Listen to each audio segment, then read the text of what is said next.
Hello and welcome to Sex, Psychics, and Psychedelics, Discovering Inner Liberation. My name is BananaJane Garnett. I'm a licensed psychotherapist, a lover of freedom, and a relentless explorer of the mind. Please come join me on my journey in hot pursuit of inner illumination and liberation. For more about me, you can find me at the BananaJane on Instagram. Now let's dive in. My next guest is Rockstar Shaman Alyson Charles. Alyson is a motivational speaker and an author. Most recently, she's written a book called Animal Power. This is all about the medicine that different animals have to offer us when we reach out to them, when we connect to them. She's working with that beautiful shamanic system of interconnectivity, something that she refers to later in this talk as Earth School. I'm enamored of her and her practice, and I can't wait to share her with you. Welcome, Alyson.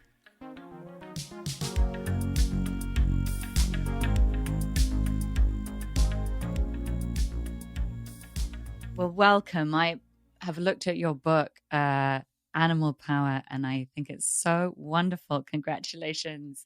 Thank you so much. Absolutely beautiful. Beautiful drawings and beautiful guided notes on how to work with different animals. I mean, this is a book after my own heart. I think it's absolutely magical. So I want to talk about the book, but let's get some orientation first. I know you've been on a big ride, and that you used to be an athlete and a TV personality and a host, and now you're a rock star shaman, and you're motivating people all over the globe and talking to animals, and like, how did this all happen? Tell me about the sort of the background to this and your awakenings. Oh my goodness. Yeah, this is always the interesting part. Trying to whittle down how I landed here. But essentially, the most concise explanation that I can give is that while I was incarnated with this shamanic calling and mission very much encoded inside of me, I was really staunchly resisting that truth and resisting pivoting over into getting into alignment with that path. And so in that resistance, I was in a very long term romantic relationship over 16 years where it was, of course, everything is divinely perfect and I wouldn't change anything. And I've learned so much, but that path was shrouded in just so much anguish and dysfunction and toxicity, and at times varying levels of abuse, and a lot of denial and a lot of codependency on my end. And I can. So I'm just going to slow you down a second, just to get again even more bearings on this. So you were working in the media, and you were having a relationship that was, what do we say, the opposite of nourishing?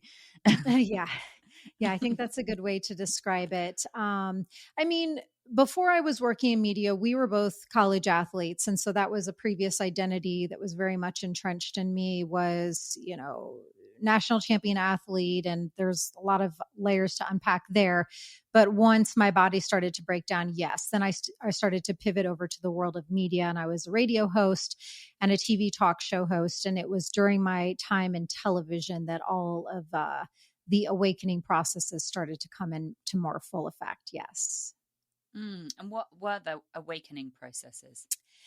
Well, it was getting to what I was explaining about how I had been denying these truths and this calling inside of me for so long. And I was at times looking to that relationship, of course, at that time in an unconscious way as a vehicle of distracting myself from facing the truth of the relationship, distracting myself from facing the truth of myself and my earth mission, distracting myself from anything that is of divine. I was totally in illusion and denial. And so because I was very dedicated to that way and letting myself be in that cycle of insanity, my awakening came from a divine intervention, because I was not a very willing participant in listening to all the signs that all of my guides were trying to send my way. I was just, I would notice I was on anti-anxiety medication and having severe panic attacks and just not do deeper exploration. I would notice that I was having severe autoimmune disorders in my body and be like, that's weird. I'm in the wellness industry, and I'm, used to be a personal trainer and used to be a Division I college coach. And I think that I'm very healthy and well, but I'm not, but I didn't do deeper exploration. So it culminated to a one moment in time where my guides had to come in and turn on my clairaudient gift. And that started the next domino process of me changing the course of my life through their help. Okay, so clairaudient, meaning you channel messages through, you hear messages? Yes, exactly. Yes, I could hear spirit speak to me on this day where I had my awakening moment take place. I was hearing instructions in my right ear, and it was through me following those instructions that I finally saw the proof of, facing my greatest fears, essentially, as to what was going on in the relationship. And in facing that, I then opened myself up over the next week to facing myself and taking responsibility for my role and allowing myself to be in that kind of dynamic for so long. And, really asking myself, why for almost 20 years, for nearly 2 decades, were you allowing yourself to be treated this way? Why were you allowing your body to be dishonored every time you were physical with this person? So in me finally facing those aspects, I realized I had a lot of work to do. So I just set out on a quest to heal myself. And that's the process that took me to the understanding of who I really am, was just committing to healing myself. I do think this is the spiritual function of dysfunctional relationships. Nothing will kick our ass like a bad relationship. Nothing will force us into our shadows and the darkest corners of our being. I mean, I've been there. So, I think it can be a really important part of waking up. And I feel like some of what you're talking about is also codependency, which is, I feel, a sort of a massive issue amongst humans. Of course, we're wired to be, in connection and look for connection, and we're mirrors to each other. So it's very easy to get lost in that, and all of the kind of externalizations, of relationship, and not sit with our own difficult feelings. So hooray for this journey. And how did the animals come into this journey? Yeah, they came in right away, actually. So once I had this veil lifting, drop to my knees, simultaneously miraculous moment of, finally getting out of denial and waking up, then I became, like I said, in devotion to my healing. And I finally got myself into a place of being willing to have a conscious awareness of the messages and the signs coming in, instead of like letting them come in, but then just ignoring. I decided, okay, I'm going to let them come in and I'm going to heed every single one of them. And 2 of the first messages that came in, I somehow was pointed to a shaman in Minnesota. She's a medical doctor turned shaman, Sarah Seidelman. She's amazing. And I even interviewed her on my podcast, Ceremony Circle, not too long ago. And neither one of us can recall, because that was over a decade ago, how universe connected us. But that was a really paramount session. And then I was also guided to having a shamanic healing session with my aunt. And it was in that soul retrieval healing session that my animal allies started to come forward. So my core power animal is the Black Panther. And then I had 3 supporter animal allies, the bear, frog, and deer, who all came in to help me. And that very catalytic, scary, but beautiful time in my life. And so, as I'm sure but maybe some of your listeners don't know, each power animal has different healing attributes and wisdom teachings and medicines that they come forward to empower us with, but it's up to us to, open up that dynamic and to really receive their help in. And so they came in actually right after I woke up, and I've been working with them, every day since. Okay, so for the people who are unfamiliar with the idea of a power animal, could Yes. you help us out with that? Yeah. So the animal realm, both in the seen world, our physical world, and in the unseen realms, animals come to us to be our allies, our spiritual support system, our guides, our brothers and sisters. But it's really up to us to take notice of when a certain animal is trying to get our attention. And so some of the examples of how they try to get our attention is, the example that I just shared with a trusted shaman guiding a shamanic journey to call your power animal helpers forward and getting to know them there. Oftentimes they will also come to you during your dreams or in everyday waking life. You might come across a ton of ladybugs. Like all of a sudden you walk out of your door and there's never been a ladybug on the brick wall outside of your door. But one day you go out and there's 5 of them. And then when you call a friend, she mentions ladybugs. And then you open up a magazine and you see ladybugs. That's one example. This is the story of my life, by the way, because Oh, really? I see ladybugs. I love ladybugs and I see them wherever humanly possible. What is the ladybug message, by the way? Oh man, there's so many beautiful teachings with ladybug. One of the main ones is releasing worry and being in a place of receiving in a lot of additional good fortune and blessings that are trying to make their way in, and also a symbol of connection into higher consciousness. Those are some of the main keyword attributes of the ladybug. Yeah, beautiful. Yeah. I always think of them as little jewels, they're like little cosmic jewels. Totally. Cosmic rubies, intelligent rubies.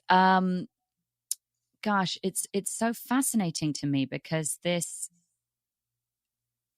so my background is kind of academic, analytic, and I've been on all sorts of sort of more shamanic deep dives, and I'm very interested in the imagination and how we can create. And I wonder with animal medicine, how are we, if we close our eyes and, okay, so we go to a circle and there's a shaman and we're told that, when the drumming starts, we're going to meet an animal. Our imagination is already going in that direction, isn't it? It's already going animal, animal, animal. And are we conjuring the animal? Is the animal visiting us because we're creating that space? Is it both? How does this whole thing work? Yeah, I mean, it is hard to put into human words. Any genuine shaman that's, truly connected to the divine and creating a true safe space to guide people into other realms of consciousness, until you experience it and kind of get out of your own way of letting the human mind, doubt or question and things like that. Not that you shouldn't ever doubt or question, but unless you have voyaged in this way, it's really hard to put into human words what the experience feels like or looks like. But I can only speak to my work. I don't know about, many other shamans and how they guide animal journeys. But yeah, I use my drum and my rattle, and there's a lot of processes that take place before I just start doing the drumming. I tune in before the journey to really ask, if it's one person or a group. I mean, I've guided some of these journeys for more than 10,000 people at one time. And so each situation is very different in terms of what does this person or group need before we get to the journey, to get to a place where they're in their hearts and they're not in their monkey mind and they're not in their ego and they're not in the resistance of or in a place where they want to disbelieve. It's like, I want to get people into a place where they can tell they're being held in a safe, sacred space and they can let go and surrender. And typically that equates to getting them into their heart. So there's different energetic spiritual processes that I do beforehand to let people let go. And then I will start to do the drumming or the rattling, and I guide people. There's different realms that I take folks to, but one of my favorite places is we start in a desert, go to a tree, and then that tree becomes the portal to the different world or realm. And once we get into the other realm, I guide them into a jungle. And then that's where, it's not a like boom in your face process. Once we get into the jungle, we start to connect with the energy there of that portal of that place, and start to walk alongside the river and like invite the water medicine in. And there's a lot of intricacies involved to get a person to where they're in the place in the jungle and taking a seat to the point where we're actually calling the animal forward. So yeah, the animal, the power animal in that different realm of consciousness is absolutely coming forward to you. Sometimes, more than not, the animal will come and, the person can make eye contact and hug and speak to the animal and receive medicine blessings, sometimes in the form of a bite. All of those things can happen. Sometimes during a journey, a person can see like the animal's eyes, and it will just stay though, like more in the corner of the jungle and won't fully reveal. And there's all sorts of different processes that can come up and happen in a journey. But that's kind of the best way that I can describe what I do. No, that's beautiful. Thank you. You're reminding me of actually of how I found you. I stumbled across your book and I thought, oh, how wonderful. And then I, went down one of the Alyson Charles rabbit holes on the internet. I'm sure there are many.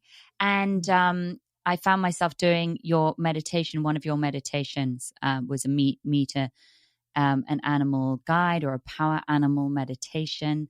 And I was really struck by the specificity of this animal that appeared, and I'm still struggling with the name of this animal, but I thought it looked like it was a bison or a buffalo. It was dark black with horns, like a black cow with its head sort of slanting down and these horns. And I kept meeting it, and it was like, and there was a part of my mind going like, no, this is not my animal, but it was my animal. It kept coming up.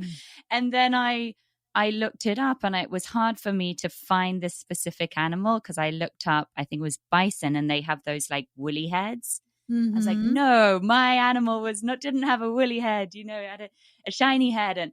And eventually I found this very specific creature, and then that led me to a whole other world of information. So it was a really lovely kind of adventure. So thank you, first of all, for your meditation, and your guidance. I just thought it's so fascinating how whenever I've been in that space, it just seems very, very specific. That animal does seem to have a life of its own, and it does feel like a visitation and a gift. And obviously, us becoming receptive is very much part of that. So I suppose that there is a kind of co-creation element. And I wonder if right now the voices of animals are getting louder because of where the planet is. Do you feel like they're trying to reach us more now? Let me tune in to how I feel about that. 1 second.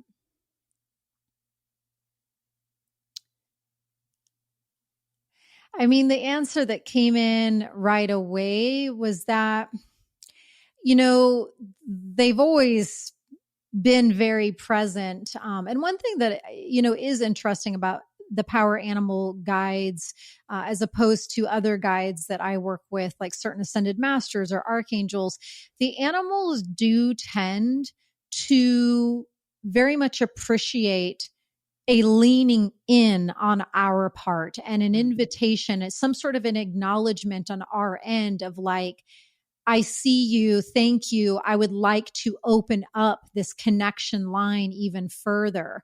So there's that at play, which I always like to let people know. But the answer that came in is that they've always been here and they've always been very communicative in a lot of ways. I think it feels more like what's happening is there's just so many people that are having varying levels, degrees of awakenings. And a level of an awakening can be someone like, even I'm seeing a lot of young people on TikTok, let's say 17, 18 years old, where maybe walking the spiritual path isn't something that they do yet, but I see them expressing, with so much passion and oftentimes tears, like there's just something off about this earth life, that it doesn't make sense to them that they're supposed to clock in for all of these hours every day to a job that they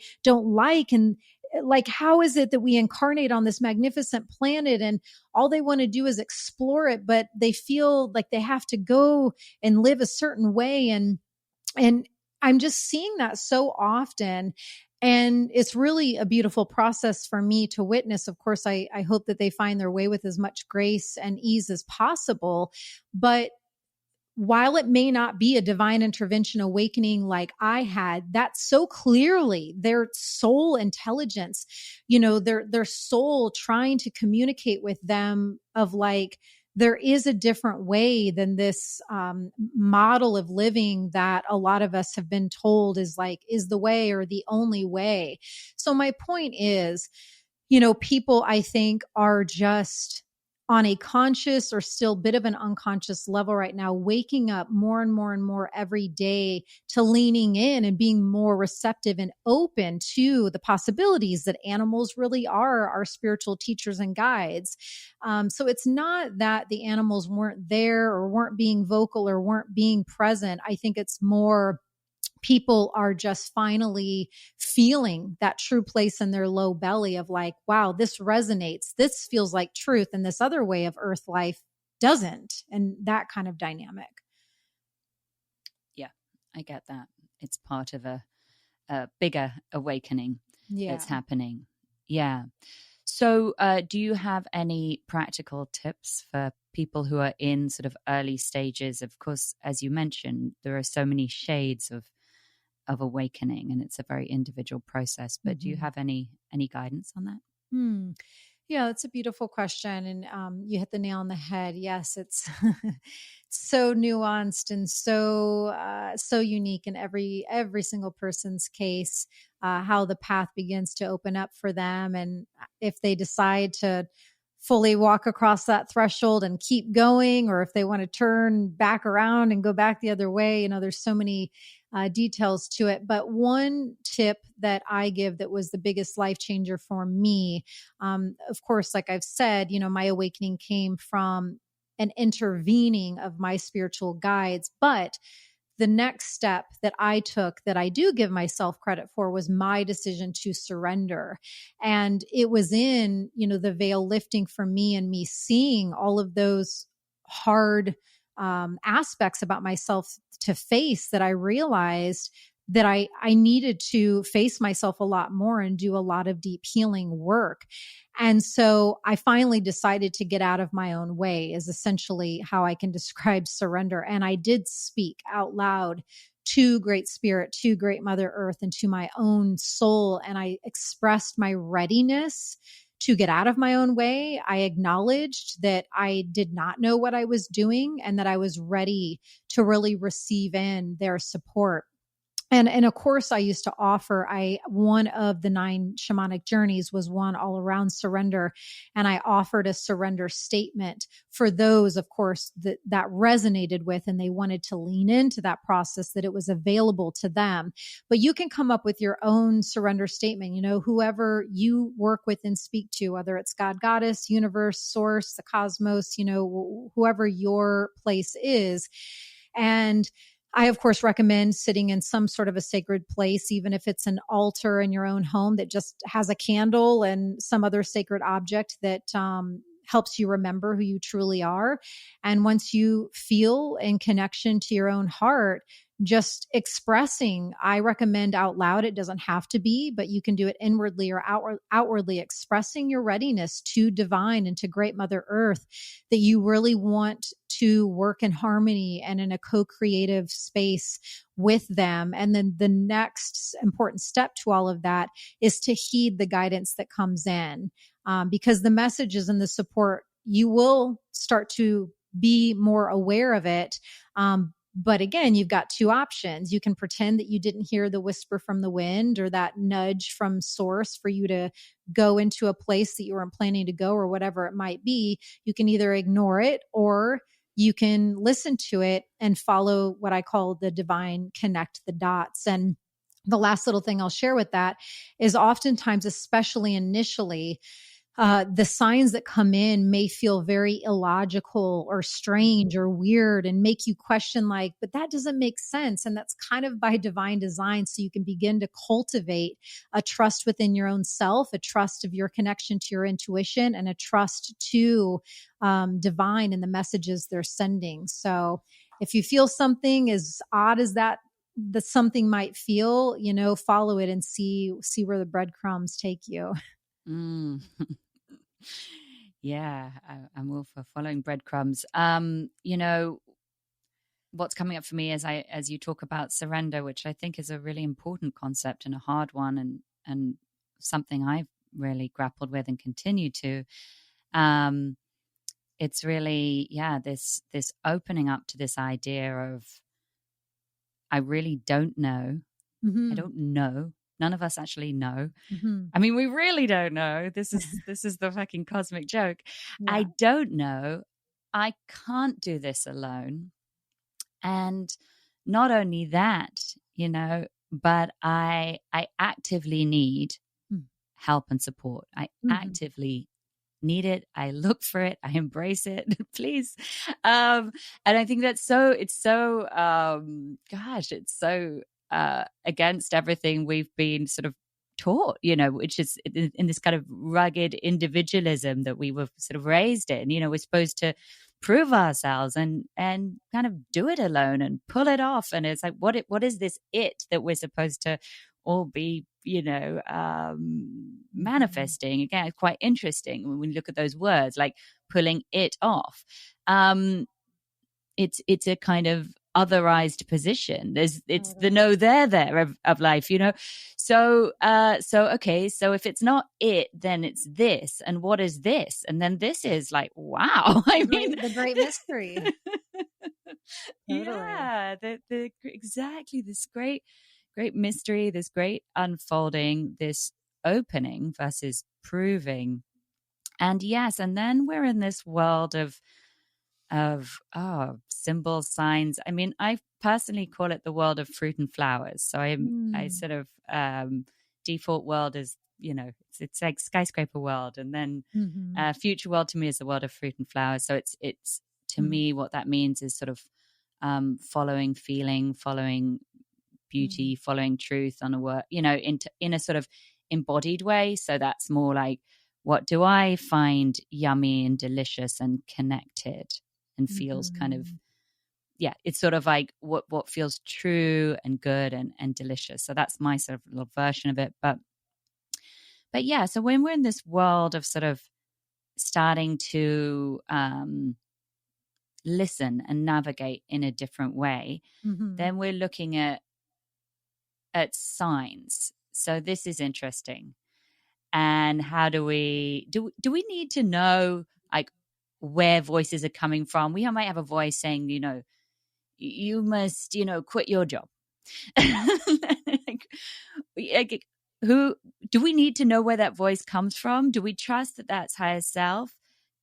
Could it be the devil on the shoulder? Could it be the old Uncle Jack who always, wanted you to, who was a disruptor? Could it? I mean, it's. Do we need to know? Like, how do we navigate this stuff? Yeah, I mean, that's a whole massive aspect of the spiritual path, of the hero's journey, is that one category that you're describing. And oh my God, as I'm tuning in, there's so many layers to it, but that the main word that's coming in is that discernment piece. And of course, in a world of infinite possibilities, like it would be possible for you have your awakening and all of a sudden your discernment light switch just gets flicked on and you are dialed in. But more often than not, really tuning in to that discernment light switch takes a lot of practice. And that's where I think we Yeah. really have to give ourselves and others a lot of as much grace and compassion. You know, to me, there's a big difference between somebody who is really willing and like really goes for facing themselves and really goes for the uncomfortable, nitty-gritty, challenging work that comes up when you're on the spiritual path, and they're giving it their all, but maybe in the process of learning about how their gifts work or learning how the divine works for them, you know, they might hit a few bumps along the way. There's that, which to me is beautiful. And that is the path. It's Earth school. You know, we're here to learn and grow. And then, you know, there's the other side. If someone's just too scared to face things, and they just are in a total place of resistance of making the unconscious conscious. And, you know, it does begin to create problems when someone is so steadfast against facing their own blind spots and facing their own shadows, and doing what I like to describe as cleaning up their own side of the street. That's where things get a bit wonky. But as long as someone is willing, you know, to put in the work, sometimes, you know, you'll quote unquote make a mistake and there will be additional learning of like, oh, my radar was off a little bit there. I thought that was my intuition, but that was actually fear. But in that process of being at least willing and trying, your muscle for being able to clearly understand what's coming from where strengthens. And I do feel it's a very important part of the path. Like I know when I'm connecting in, I know when I'm calling upon Ascended Master Jesus or the animals, or when my grandpa from the other side has come forward, or different people from the other side, or when I'm speaking directly to Great Mother Earth. I'm very aware of who I am communicating with, and I do think that's important. First of all, I love this idea of Earth School. Wow. Yeah. um, everything that is implied, including the humility of that, the idea of, you know, the ground and the humility of the earth itself. And gosh, so you channel Mother Earth. Does she come to you? Do you invite her in? How does that work? Yeah, I commune with her and I talk to her. I don't know that I necessarily channel her, but I hear her messages, and when she instructs me to relay what she's saying in an event or in a talk, of course I say, you know, that it's from her, and I impart the message to the group. But it's for me, you know, oftentimes a lot of ways to do this methodology. It's very, very simple, and it should be. It doesn't need to be complex. I sit at my altar every morning and make sure that my vertical line connection points are all in place. So for me, it's sending my earthing grounding cord from my root chakra, from the base of my spine and tailbone, down into Great Mother Earth. And upon connecting with her, as I see my earthing grounding cord going down, you know, I take a moment to say hello, to acknowledge her, to thank her. And sometimes my grounding cord will just lock right into a particular place. Sometimes my cord will kind of navigate around and go through different areas of different types of sedimentary or crystals. And I know that I'm supposed to receive some sort of a code or medicine from that area. Sometimes I might pause in that area and talk to the emerald crystal and ask, like, you know, why was I pulled over here today? Sometimes I'll just receive the transmission and keep going. Sometimes I'll decide to go and the alive molten center core of her. A lot of times I prefer to go to the complete underside, the underbelly of her, and like an anchor, latch on so that I am fully connected, you know, all the way down and through. So I know that I'm as landed and grounded and connected to her as possible. And I mean, the communication is just as simple and easy and quick as it is in my conversation with you. It's in real time. I hear her, I feel her. If I ask if there are certain blessings or medicines that she wishes to send to me, I'll just sit in silence. And sometimes I feel them very clearly. Sometimes they're more gentle. But once I feel that process complete, the two other important points are my heart. So I run that connection line and make sure I'm centered in my heart intelligence for the day.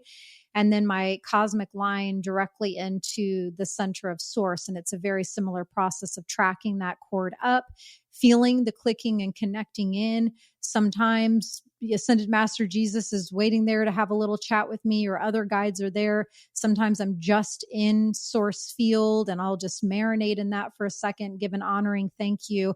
But that vertical line is actually where the name Rockstar Shaman comes from, as being connected into rock, Great Mother Earth, and the star cosmos, Great Spirit Field, and the shamanic part is the path of the heart. So that vertical line is where I live my life from. Beautiful. Thank you so much for that description. That was wonderful. Is this something we can all do at home? Yes, for sure. I mean, highly recommend it. Are we all baby shamans? Yeah, we all have shamanic truths and wisdoms encoded inside of us. I think the only differentiating factor is some of us are encoded to where the shamanic medicine is dominant in a way where we are instructed to be of service and to express those wisdoms in a way of holding space for others or facilitating awareness finding for others. And other people, while we all have, the shamanic truths and energies inside of us, others might just be more guided to immersing in and experiencing shamanic traditions, but don't have the call that they are to become at one with the shamanic path and to be public with it and things like that. Yeah. Yeah. Do you find these words problematic, being a shaman or being a medicine woman, and how should we understand that and talk about these things? Yeah, no, I'm actually really glad you brought this up. I don't feel it's problematic, but it's an area that is important to talk about and to hold an honoring place of non-judgment when learning how every shaman's path works, because we are all different. There are no two healers and no two shamans alike on this entire planet. And so I have a lot of shamanic colleagues who also have been given the clear instruction to use that title. Maria Mbuni being one of them, Eagle Woman being one of them. And I have interviewed them both on my podcast to hear and for them to express how that came in for them. I also have many shamanic colleagues who absolutely do not feel that they were given the instruction to use that title. Some may use shamanic practitioner. Some do not use a shamanic term at all. And I know that they are shamans. They know that they are, and they don't use the terminology at all. And it's, for me, I know my truth and I know my assignments and I know I'm good within myself in terms of knowing that me using the title is not about ego. And it's all about me answering the instruction I was given to hold that space as a woman shaman. I am to hold that line. I am to hold that space. And for those willing to be open and remember, bring them back to the ancient remembrance that the first shamans on the planet were women. And historically, when you look back, in a lot of different villages and tribes, the main medicine people were women. And Well, we've just gotten far away from that remembrance. Sorry to cut you off. Was that where you wanted to go? Was the remembering? Yeah, I mean, yeah, we can go there. Let me just make sure, because it's so nuanced and there are so many Yeah. misunderstandings around this. Let me just make sure there wasn't any other little thing before if we want to pause in that area, we can. Just one second. I think the only other thing is, I will say, when I was given that instruction, it was not something I took lightly. And it was honestly something that I could feel the gravity around. I could feel the boldness, and I could feel the big medicine in. And I did a lot of inner work to ensure that I was in connection with divine and answering that instruction to use that title, and it wasn't coming from another place inside of me. Yeah, I can feel that in your incredibly forthright energy. And it's not just calling yourself a shaman; it's calling yourself Rockstar Shaman. You want to talk about being bold in your statement about yourself, and this is very interesting. And I'm wondering, and I'm maybe even assuming a little bit, that this may be part of your particular medicine. Do you feel like that's one of the messages that you're sharing, is for people to be bold? It's been a very medicinal journey, because that specific medicine name of Rockstar Shaman came in very early on after my awakening. And as I mentioned, especially with that name specifically, I went into a guided shamanic journey and called my main love and light guide, Ascended Master Jesus Ford, and asked him, is this of ego, or am I to really use this name? Because I could feel how big it was. Yeah. And he was emphatic, that this is why I'm here. And it's been a voyage, trust me, of over about a decade now. I was at a place where I didn't want to use it. And I changed my Instagram handle from @Rockstar Shaman to @I am Alyson Charles. And there were times in my path where I was trying to eliminate it and make it go away and make it be more of an AKA. And then it would slowly just dissolve, and it would just, I am still to hold that name. And if and when the time comes where I'm instructed that name and the medicine it was supposed to share has run its course, fine, I will cease using it.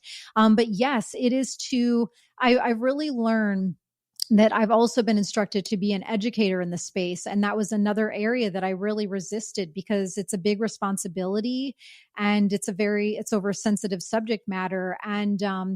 And that education piece, one of the pillars that comes with that and the name Rockstar Shaman, is bringing people back to an understanding that it's every living being's birthright to learn how to honor and commune with the very planet that we live on, and to learn how to commune with and honor the unseen realms, and to be in that place of oneness and co-creation that we've been talking about this whole interview. The other important piece to that in terms of honor, though, and this is where it can get very sensitive, is, while my shamanic path works from Great Mother Earth and Great Spirit, and I haven't taken sacred oaths of certain earth-based traditions and cultures, there is that other side of it, of making sure that we are being honoring and acknowledging Indigenous peoples and First Nations. They were the first people to answer the shamanic call.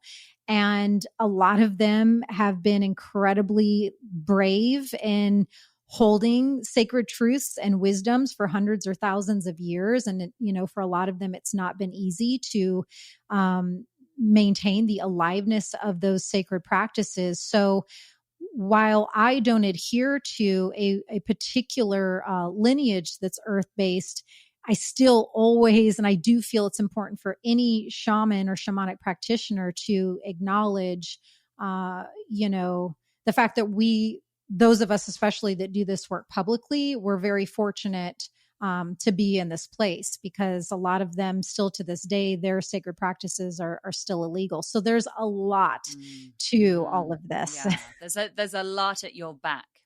Yeah. Right. There's a lot of support and wind and grace. And yeah, you've definitely been gifted. And with that, there is a responsibility. I see that there's a big piece of sort of machinery that you're navigating, and I respect that. my equivalent is banana. In came that image, when I was maybe 8 years old, as a name, and it was a joke, and it was a story, and it was a fun thing to share with friends, but it never left.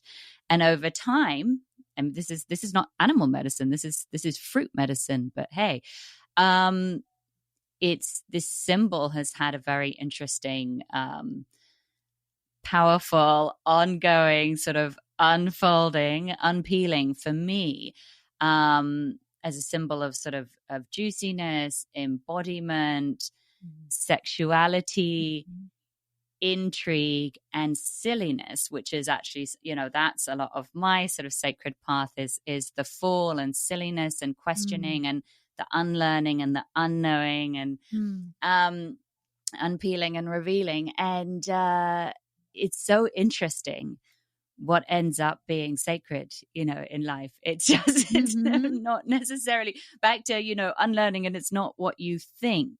I'm finding more and more meaning following these very personal symbols because they have real juice and they have real aliveness in them. And I feel that connects very deeply with our dreams. And I feel like, my medicine journeys have led me back to my own personal dreams and my own personal symbols and my own personal truths. And I'm just so moved by the fact that, dreams, I really feel that they don't actually die. And I think that we kind of try and cover them up as we go through life, through disappointment and, this happens and I can't probably do this and I can't do that. And yet under these, these piles of earth that we've been putting on top of them, buried under that, these dreams are still alive. And I think we're gifted with dreams, each one of us, like these little seeds that are sown into our being. And I love that we have this sort of possible adventure of finding out what each of these dreams really holds, because this is our personal fuel, and this is renewable personal fuel. It's not from the outside. Going back to the beginning of the interview, where you're looking to the lover, you're looking to the guy, you're looking to the husband, you're looking to whoever the job, to give it to you. This is a different way of understanding. It's like, oh, we already have it. We have it inside us, and as you're helping us see, we have it all around us. We have it through, any number of guides. They're everywhere. Yeah. I guess if we take the time to slow down and reach out through intention. So what an amazing world of exploration. And, I'd like to spend more time with you sometime so we can go deeper and further. But what I'd like to do today is wrap up by talking about what your greatest challenge is. Or your greatest challenge, hopefully it's just one, in the work that you do, and your greatest hope for the future. So the greatest challenge within my work, is that what you asked? Okay. Yes. Let me tune in to see what.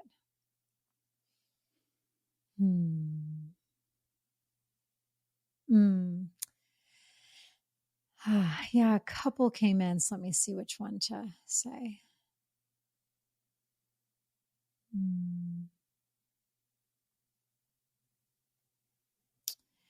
I mean, I think I already started to touch and share on what perhaps is maybe the biggest challenge is just, being instructed to be an educator in the space, because it is very different. Like when I was, for many years while I was living in New York City, instructed to guide a lot of shamanic events and journeys. And that is very different. Immersing people in experiences is one thing. And then being asked to step up as an educator in the space is another. So I think that really stopping resisting and stepping into that assignment has been probably the biggest challenge to overcome, and provided the most fires that I had to walk through. But since I already touched quite a bit on that, the last little other nugget that I'll express, that has been challenging is I'm very much a seer, SEER. And so I just see so much, especially within others. Even though I'm not invasive with my gifts, it's just that gift is so strong in me that I just am so aware of people's, especially their blind spots, their shadows, where they're holding themselves back, limitations that they're just like clinging to, and just different dysfunctions within them that keep them from being in alignment with their wholeness and divinity. And so that has been very challenging to navigate. Thankfully, more people are letting themselves do that level of work in terms of facing things, but to be aware of so much and to see so much, and oftentimes not having an outlet, because I can tell that someone is not in a place of readiness to hear what I have picked up on about them. It could cause more damage than good if I were to share it. It's a big space to hold for people. And I've had to learn how to like get it out of my system, so I'm not carrying things that aren't mine to carry. So I wouldn't change it. I like to always make sure that that's clear, to source in my own being. It's a miraculous gift to have. But I become aware of a lot of things at play energetically that most people don't see or feel at all. I hear you. Okay. And then my greatest hope for the world. Sure. And you can go personal as well. You're allowed to be. Okay. Let's see. Well, as cliche as it might sound, and as like, oh, that's the answer as it might sound, it's all about the heart space. And I had a really beautiful realization in a ceremony a week or two ago where I felt my heart expanding and expressing in a way that felt very new. And it was a little confronting at first because I thought, my gosh, like I know that my heart is very, very open and has a very strong resonance, but what is this whole other thing? And essentially, it was my heart was expanding me into what I now call the heart beyond the heart space, into these what were previous ghost chambers of my heart that I didn't even know existed. And so even though I've been on the path of the heart as a shaman for many, many years and lifetimes, it was so beautiful for me to realize there's even more. There's even more heart space to open up to.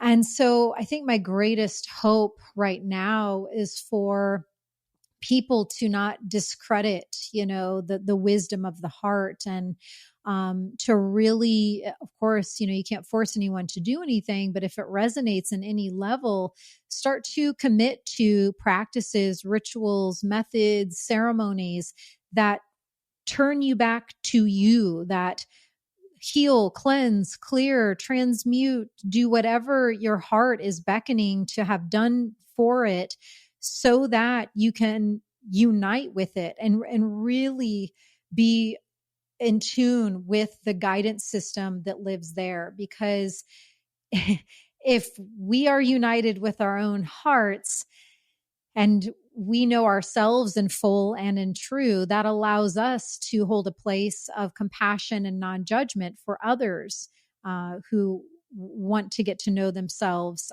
and all truths as well. And I think now more than ever, living in that way is just so vital, to be in a place of openness and non-judgment, and to commit, to make a personal commitment to cleaning up our own side of our street.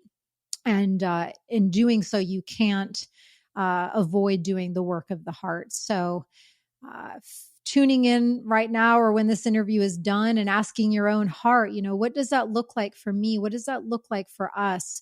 What practice, or what do you need to do, my beautiful heart, to feel in safety, to feel more healed, to feel more whole? Whatever it is for you, have your own dialogue with your heart, and allow it to show you what next step you can take to tend to it. Uh-huh.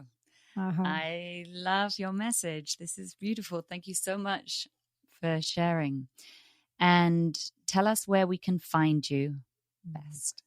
Okay. The best place is my website. I spell Alyson, or I guess my parents spelled Alyson, Alyson. So it's a little bit of a different spelling. AlysonCharles.com/animal power. That takes you to my website where you can have various options for where to get Animal Power book. And if you do that, then you can get emailed the free video guided shamanic journey where I facilitate for you to do what we talked about, to go into the different realm and call your current power animal forward. So if you're wanting to learn how to work with the realms, you can do it. And you can do that at my website. And then Instagram, I'm still, I guess, most active there on social media. And that's at I am Alyson Charles. Thank you, Alyson.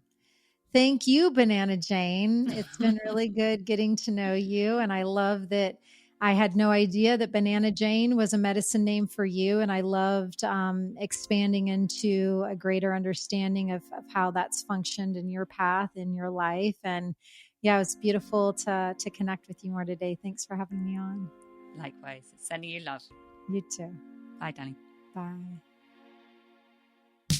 Gosh, Alyson's message about opening up the chambers of the heart, about finding these ghost chambers of the heart, this untapped possibility within our own hearts really speaks to me.